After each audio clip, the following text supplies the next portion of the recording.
Football at 4, powered by the Inside the Birds podcast. Every Tuesday, our guest writes for 97.3 ESPN.com and InsideTheBirds.com. Andrew Dicecco joins us as all guests. He joins us on the Boardwalk kind of hotline as we got some new information on the NFL and their plans moving forward as teams start embarking on training camps. Andrew, how you doing today? Hey, Josh, I'm doing well. So I want to start with your perspective on some of these protocols that they've agreed to, because it looks like, based on a lot of the different reports out there, that the way this is going to work for those who don't know out there, and I want to get your perspective on this, is so everyone has to show up as soon as they test negative twice. Then they get their physical. So this naturally is going to delay things further and further down the road. So according to, for example, NFL.com's report is that, let's say everybody reports on the 28th. Well, testing and physicals are going to take 5 to 6 days. Then the strength and conditioning goes through day 12. Well, by the time day 14 comes around, you're already deep into August. So what are some of your concerns for players getting into camp, considering the fact that there's been no OTAs, no mini camps, and if you go by the timetable for all this testing and all these physicals, guys might not even be getting on the field to even do walkthroughs until the second week of August. Yeah, there's a lot to unpack here. I mean, you and I, we spoke last Friday, and I said that they would be better served delaying the season the first, an extra 2 weeks to be able to kind of get everything that they need to get done without having to cram in so much in such a short period of time. I mean, you go over the timetable, the testing and physicals for the first 5 to 6 days. Then you got the strength and conditioning and the walkthroughs through day 12. They have an off day, and then they ramp up with the helmets day 18 and 19. And then it's not until the 20th day that the pads actually go on. So it's a gradual build-up to get to what we're normally accustomed to seeing in the first, 4 or 5 days of training camp. They don't have a ton of time to get that continuity on the field, with all the things that are in place here. So, September football is always sloppy, but this September it's going to be particularly sloppy given the such a quick turnaround when they get to camp and when the first game kicks off. Are you surprised with the speed of the agreement? You had the players all come out at the same time saying that they want to play football, and it kind of seemed like there was a chance that the NFL wasn't ready to really release the safety protocols, or if they weren't planned to actually have them. And then all of a sudden, before you knew it, they agreed on it, and they did not fight back with the preseason games, which I thought was interesting. So did you, or were you surprised ultimately with how fast it all kind of happened and came into place? I wasn't that surprised, Hunter, because once you start to see a lot of the NFL's prominent voices, such as Drew Brees, Russell Wilson, and it's so many other players that were kind of voicing their opinion, Carson Wentz, all around noon the other day, the NFL I'm sure that it crossed their mind like, hey, there's a good chance that, you could see some players either opt out or not want to, not want to go forward. I mean, you saw Dre Greenlaw, the linebacker from the 49ers, say, he tweeted out that he had a little one on the way and that he can't do it. There's a lot of concerns there. And I think the NFL saw that and said, you know what, these guys aren't playing around. We really do need to get this into gear. And I think, it kind of crept up on them very quickly. And they had to come up with the protocol here to keep this thing moving forward. When you think about this protocol as well, Andrew, I'm curious, specifically when you look at the Eagles, you have to wonder when it comes to not just the rookies, but the new guys coming into this team. You have a lot of guys who are behind on what Doug Peterson calls, work on the field, work on the grass, getting grass that work time, in. Yeah, grass time, that's the word. And I just got to wonder, the Eagles aren't the only one. I mean, the Redskins have an entirely new coaching staff there. The Giants have a new coaching staff. Giants, yeah. The Cowboys have a new head coach and new defensive coordinator, even though Kellen Moore is same. So it's not just the Eagles. The entire NFC East, they're all basically behind right now. Yeah, I think I said this last month when I was speaking to Mike. The Eagles actually, when you look at the NFC East as a whole, they have the biggest edge as far as getting ahead of the curve. When you look at what the Washington Redskins or the Washington football team and the Dallas Cowboys and the New York Giants, what they all have to kind of move past, getting accustomed to a new coaching staff and establishing that culture. And there's a lot of new players, obviously, that need to get on the same page. The Eagles do have, they have their coaching staffs in place. Yes, they do have a number of offensive minds that are going to bring a lot of ideas to the table. But for the most part, the nucleus is there. You have Carson Wentz back; he's healthy. You have Miles Sanders back. You got the tight ends, and you have the pieces in place to kind of. It's going to be sloppy moving forward in September, but the Eagles have the veteran presence in that locker room, and to kind of capitalize off what they built on last season. After seeing that the NBA had 0 positive tests and the NHL only had 2 positive tests, does that give you optimism that the NFL could figure out a way to do this? The difference is they're not going to be in the bubble like these 2 leagues are doing. Yeah, I think I just saw something that the NFL had 95 positive tests, positive COVID tests. But, yes, the NBA is able to pull it off because of they're able to implement the bubble concept with having such a small roster. I believe there's only 25 players or so. And nobody comes in and nobody goes out of that bubble. And, there's no traveling that's involved. The NFL has, it takes upwards of probably about 150 people just to get a game off on a Sunday. When you look at the rosters, some of the practice squad guys are on the sideline during the on home games. You have the medical staff and the coaching staff and everything like that, and not to mention the production crew. So when you look at that, they wouldn't be able to. It's physically impossible for them to implement a bubble concept. But it's going to pull that off because the NFL is a different beast in that. It's an 11-man huddle. You're hitting and tackling guys for an hour straight. There's a lot of sweat and blood that's kind of transmitted throughout the course of the game, and those type of things it's hard to look past when you're looking at the virus and how to control it.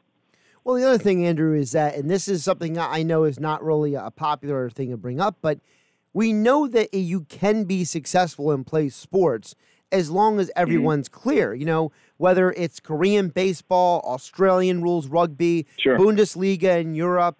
We're seeing it with, the NASCAR. I mean, there's a lot of people in those pit crews in NASCAR. So we're seeing people, as long as they're in the negative, be able to do this stuff. To me, the key has always been the testing. So, shouldn't we all just look at it and say, listen, as long as the people we're letting on the field, as long as they're all in the negative, shouldn't that be at least assurance enough to say this is a doable thing? Yeah, I mean, you could certainly say that, and I think that when you look at the frequency of the testing, test these guys. I believe Jeff said it yesterday. Test them as much as they want to ensure that everyone that's on the field in that locker room is healthy. And I think if you do that and you abide by the protocols that are set in stone, you should be able to get it off. Now it's still a slippery slope, with the NFL in terms of. Like I said, it's different from any other. It's unique in any of the when you compare it to any of the other sports. In that you're pretty much you're on top of each other, hitting each other for an hour long, and things can get easily transmitted that way. But I think that if they stay on top of the protocol and do it as frequently as possible, those are ways to kind of mitigate that. Andrew Dicecco joining us here on the Boardwalk on the hotline on 97.3 ESPN. Make sure you follow him on Twitter at Dicecco NFL. Football at 4, powered by the Inside the Birds podcast. So, Andrew, with everything we know right now, I kind of want to reappropriate a question to you that we talked about on Friday, which was what happens to these Eagles players? Because let's say there is no preseason game. This has to directly impact certain players because, let's be realistic, a lot of those preseason games have a direct impact on who makes these rosters. Yeah, exactly. And when you look at what's already has happened, you've seen 3 players in the past day or so that's gotten released. Khalil Tate, who was a former quarterback at University of Arizona that the Eagles were going to convert to a wide receiver. He never made it. Obviously, didn't make it to training camp, and he would have been a long shot as it is. but he would have been an interesting practice player. And then today you saw, I believe, a half hour ago or so, Keegan Render, the center, and Trevor Williams, the corner from Penn State, who I thought might have gotten a decent look this summer as, maybe be one of the final roster cuts. He's no longer there either. So I think you're starting to see teams trim down the roster in anticipation of downsizing. And, not just that, when you look at the back end of the roster guys that do ultimately stay on for training camp, the Mike Warrens, the Elijah Holyfields, and the rookies like Quez Watkins and John Hightower, their reps are going to be so minimal, Josh, that they have to capitalize on every single one. With no preseason games, they have to almost be perfect in practice. They have to be assertive in the meeting rooms. They have to really, really catch the coach's eye to have a fair opportunity to make the roster, because they're not going to have these games to showcase their talents. So they're going to have to impress from a mental standpoint. They're going to have to impress, by correcting their errors on the practice field on their next rep, because they may only get a handful of reps a day. So these are all things to keep in mind when you're assessing these back end of the roster guys. Like they always have an uphill battle to make a roster every summer, but now more so than ever, it's going to be more challenging to kind of find these diamonds in the rough. I'm glad you brought that up about the being assertive in the meeting rooms and doing well, perfect in practice, because it immediately makes me think of watching Hard Knocks every year and about some of the guys they track on Hard Knocks and how it's like, well, so-and-so has got to perform good in this game for them to make an impact on the roster. Well, that conversation goes out the window if there's no preseason game. Now it comes down to, hey, listen, if fill-in-the-blank player, I know last year, Joel Ostman was a guy that a lot of people assumed was going to make the team before he ripped up his knee. Well, now coming into this training camp situation, he might be a guy that without a certain number of reps, he may be on the outside looking in, whereas last year he would have made the team. Yeah, it's crazy. I study college players a lot going into the NFL, and the amount of talent that is on the outside looking in, when the rosters are kind of formulated, it's really astounding when you look at it. There's so much talent out there, even in the Canadian Football League, guys that really haven't had an opportunity for one reason or another, or maybe they got a bad break and they got hurt in training camp, or they didn't get the amount of reps to kind of prove what they could really do. Joe Ostman was a guy that was going to make the Eagles roster last year. That was pretty much a certainty. And he unfortunately hurt his knee in the open practice and became something of an afterthought. And now he's kind of been replaced on the roster with a guy like Jannard Avery, and you wonder where does Joe Ostman fit? Players get bypassed because of certain unfortunate situations, and in his case, it was due to injury. But, Greg Ward is another example of a player that I thought in 2017 had a decent shot to make the roster. I really liked what I saw from him. He's a very athletic player. He made plays. He capitalized on his opportunities. But unfortunately, every summer he was one of the final cuts. And, he took those opportunities on the practice squad in the film room, like we were just talking about, to be assertive in the film room and prove to the coaching staff that he was ready to take that next step, ready for that next opportunity. And when you saw him get promoted to the roster the second time, you really saw him take advantage of those opportunities, and you saw what he was able to do at the last portion of the season. Opposite of the Eagles, where we were told there would be no fans, and it seems like now it's more up in the air, the Giants and the Jets put out a press release combined saying that they acknowledge there will be no fans. Do you sense that more teams will come out in the open right now and also acknowledge, or do you think they're going to hold off for as long as possible to see, hey, maybe we can figure something out down the road?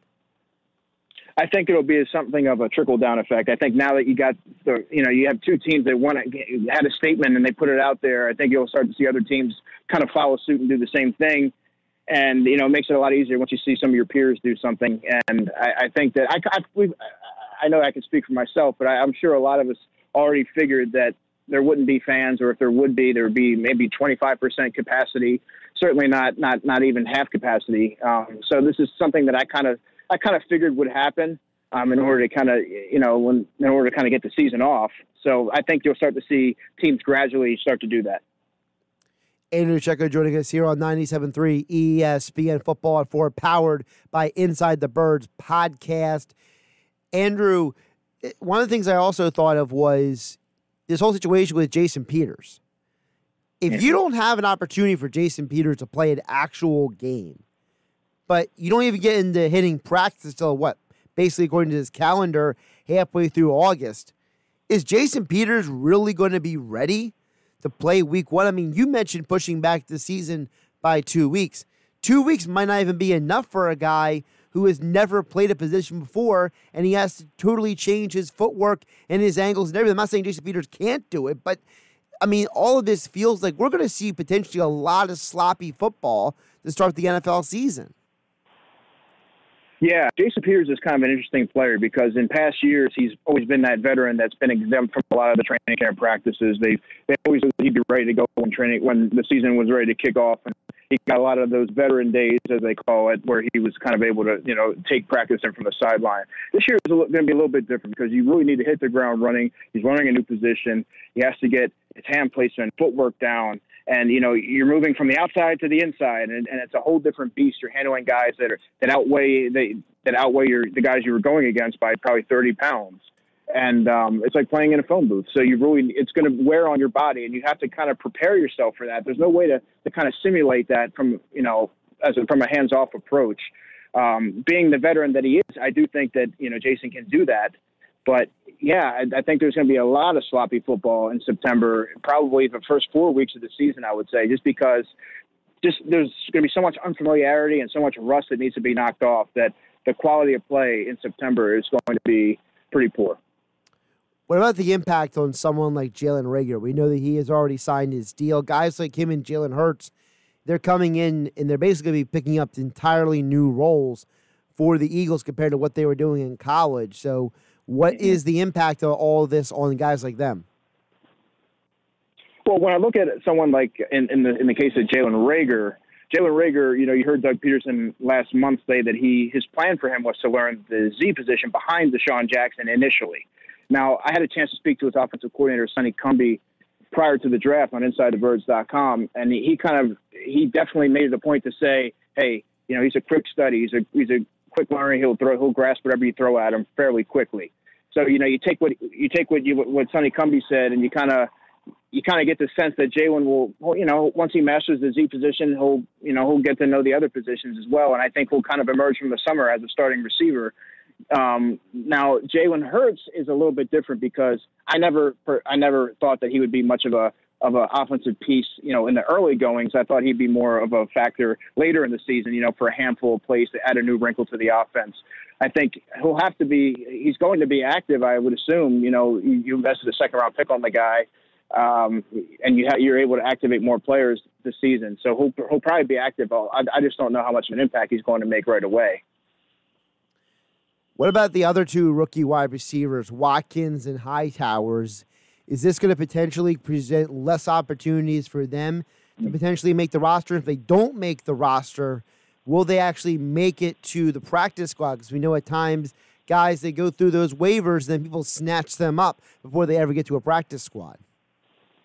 Yeah, I think sometimes that's a little bit overblown. A lot of fans like to think or have the thought that every player that the Eagles release is going to get claimed off waivers by another team. And very few players from all the players that are released, very few get actually claimed off waivers. So a lot of them make it back safely to the practice squad. But when you're looking at John Hightower and Quez Watkins, those two guys are going to it's an uphill battle to make the roster. I mean, John Hightower, I think his skill set is more intriguing as far as, being able to contribute right away. As far as he was a kick returner at Boise State, a fairly productive kick returner at Boise State.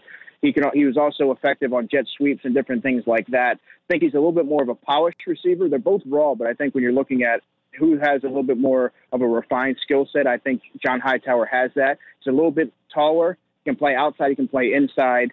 He needs to get a little bit stronger now. He's fairly lean. He needs to get stronger there. But I think at the back end of that roster, they're both far from a guarantee because they're going to be in competition with a guy like Greg Ward. And as far as a guy like Quez Watkins, who's fairly limited to the slot, Greg Ward, I would give the edge to Greg Ward there.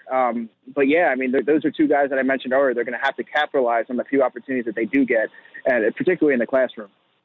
Another position I'm curious about the impact of no preseason games on is the cornerback position, because the Eagles signed Nikel Roby-Coleman to be the slot corner. So even if we presume he's there, who's going to play across from Darius Slay? I would assume the competition is between Avonte Maddox and Sidney Jones. Well, where does that leave Rasul Douglas? Where does that leave Cre'Von LeBlanc? Where does that leave the cornerback position in your eyes, Andrew? Well, it's still early, but the way that I view things, Josh, is I see them wanting Sidney Jones to win that second cornerback spot so that they can use Avonte Maddox to be a movable, positionless defensive back. So you can move him and, he can play outside, he can play inside in the slot, he can play safety like he did as a rookie. He can do all these different things, and I think it gives Jim Schwartz versatility in that area. So I think in a perfect scenario, Sidney Jones wins that spot.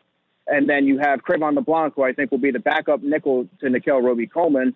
And that's going to leave Rasul Douglas, in my opinion, as a guy that's on the outside looking in, could potentially be a late August trade for another team's back end of the roster player that maybe the Eagles have a higher grade on. But he's far from a lock, I would say. So it's going to be interesting to see how that shakes out.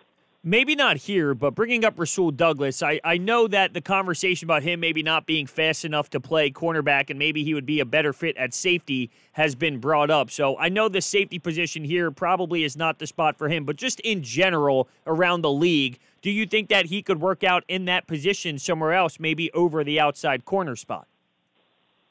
Yeah, I think for a long-term plan for him to be able to sustain a lengthy NFL career, I think the best move for him would be to shift him to safety, where it's not so much, where his lack of long speed won't really be as egregious. He can he has tremendous eye discipline, as you've seen him, make plays on the football when he has been out there, but he just does not have good long speed, good catch, good makeup speed. I think that if he was able to play safety and see everything, kind of scan the field and use his football intelligence to make plays, I think that he would be best suited for that. And I think another team might be willing to give him the opportunity. You saw Eric Rowe, who has a similar body type. You saw him thrive in a similar role elsewhere. And I think a player like I would have always made Rasul Douglas a safety. After the first season, after his rookie season, and you saw what you had in him, I kind of thought that he would have been a natural fit at safety. Obviously, they felt that Jalen Mills would have been a better fit at safety. So you kind of wonder, where does Rasul Douglas fit? And I think another team might decide that he might be better served, as a safety. He's Andrew Dicecco. Follow him on Twitter at @Dicecco NFL. Writes for about the Eagles at 97.3 ESPN.com. Also InsideTheBirds.com.